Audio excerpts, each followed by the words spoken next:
Hi, my name is Dwight Bennett. I'm the Vice President of Harvest Preparation International Ministries, and I'm also the Director of our Harvest Preparation Schools of Ministry.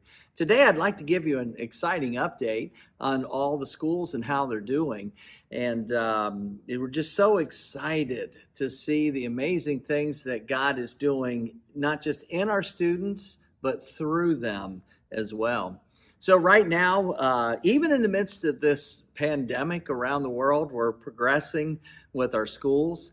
At this current time, we have somewhere around 250 schools in 7 nations that encompass somewhere around 7,000 students. Now, the reason why it's extremely hard to pin down exact numbers on like total students and number of schools because it's changing and evolving every day.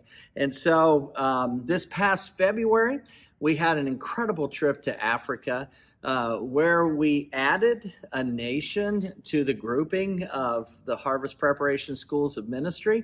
We were really blessed to meet a man named Bishop Godfrey. He's very connected in Uganda. And he actually has extremely exciting connections in many of the biggest refugee camps in Uganda, and he fully intends on moving into those and starting some of the schools. We trained 13 of their leaders, and we're enabling them to start 10 schools, the first 10 schools in Uganda through the Harvest Preparation Schools of Ministry.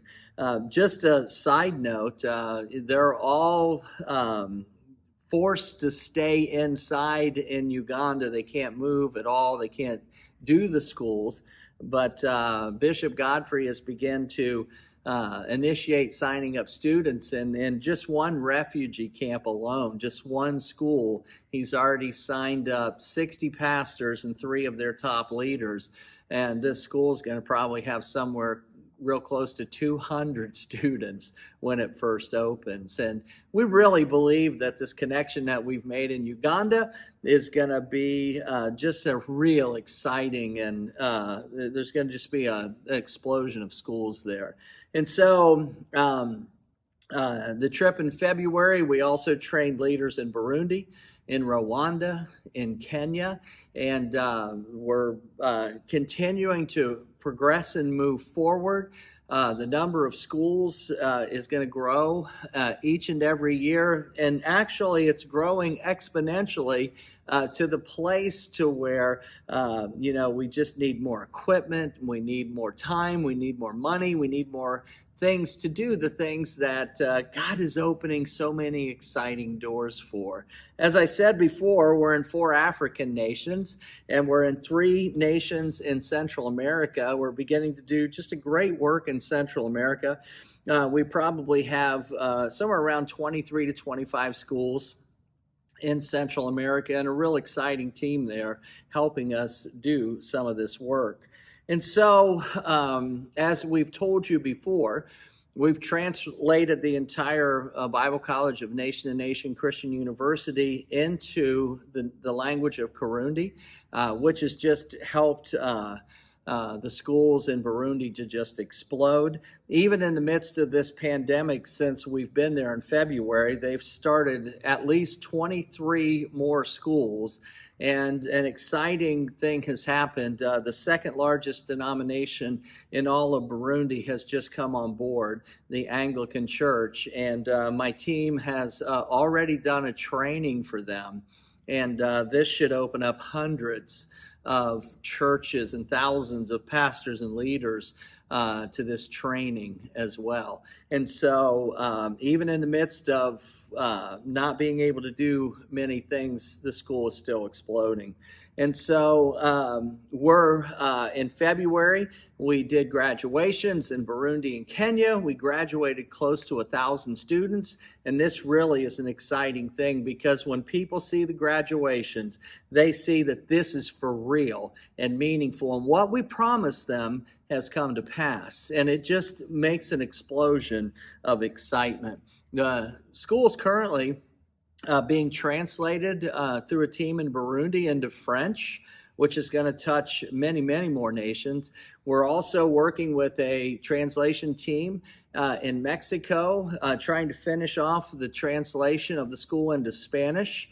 And a team in Rwanda is actually taking the notes, and although their language is really close to Kirundi, there's a few grammatical things that are differences, and they're working to train and transform all the notes into their language as well. So the school is just exploding. We're training hundreds of leaders every trip that we go to, not just in the school, but in the things that HPIM is extremely good at, and that's changing the world one leader at a time. I just want to end this school update with this. One of the things that we're seeing now is the school is becoming filled with second generation leaders. I'm training in every conference now people who have graduated from the school who want to have their own school. And now they're our next group of facilitators. What an amazing thing to have graduates being your facilitators. Nobody knows the school or the material better than them. And that's a super exciting perspective. One pastor in northern Kenya in Turkana County, it's a very difficult area, very dry, very hot, very poor. He graduated from the school this February. He's about 40 miles or 40 kilometers from Masindi Town, or not Masindi Town, from Kakuma, and he's in the middle of nowhere. They got about 4 churches that are out in this area that he said continually gets raided from people from other villages trying to steal goods and services and food and different things from them, and they have to defend themselves. And so here's this guy in the middle of nowhere taking the equipment of this school to people who would never, ever have the opportunity to receive this training. And as he's fighting off bandits with one hand, he's training pastors and leaders and church people with the other hand. What an amazing picture of God's faithfulness. And so this is not a single story. Our schools are in remote villages all over these nations where no one would ever have the opportunity to receive this kind of training. But we at Harvest Preparation International Ministries, we love what we do. We're excited about the window that God has opened up for us.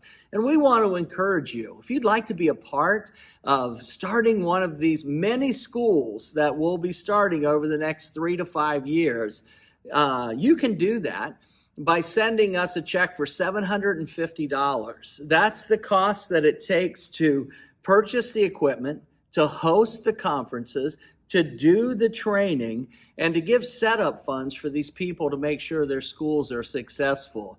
What a small amount of money to be able to do such a great thing. So, hey, I'm glad we could give you this update. God bless you, and we're thankful for all of you who have supported us to this point, and for all of you who will support us in the future. God bless you.